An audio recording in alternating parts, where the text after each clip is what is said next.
छोटा रिंकू जोर जोर से रोए जा रहा था और कह रहा था मम्मी मेरी कमर में खुजली कर दो, यहाँ भी खुजली हो रही है, वहाँ भी खुजली हो रही है।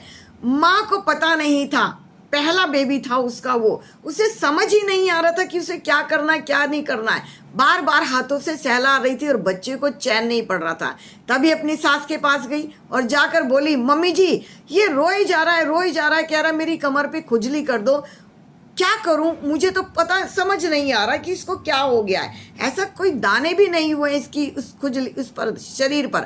तभी सास ने बोला था बेटा तुम्हें पता है कि ये जो मौसम चल रहा है ना, गर्मी कभी सर्दी, बच्चे की नाजुक स्किन होती है, बच्चे की स्किन इस चीज़ों को नहीं झेल पाती है।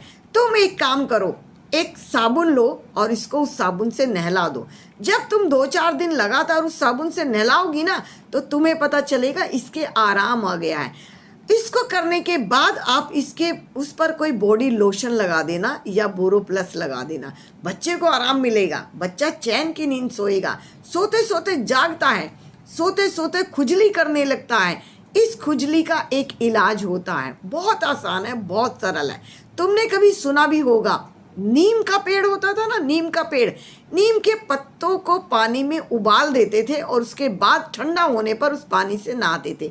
लेकिन आजकल तो नीम के पेड़ कहीं नज़र नहीं आते ना, और आसानी से मिलता भी नहीं है क्योंकि लोग लगाते ही नहीं है।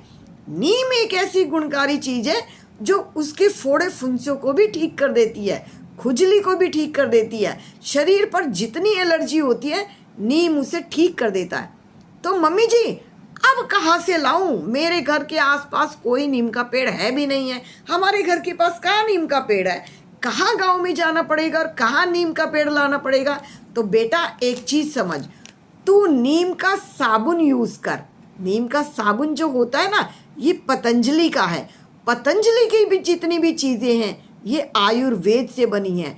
आयुर्वेद की चीज़ें मतलब जड़ी बूटियों से बनी हुई, पेड़ पौधों से बनी हुई, पेड़ पौधों से बनी हुई चीज़ें हमेशा गुणकारी होती हैं। नीम साबुन जो है ना, इसको नहलाते समय इसकी कमर पे, हाथों पे, पैरों पे आराम से लगा।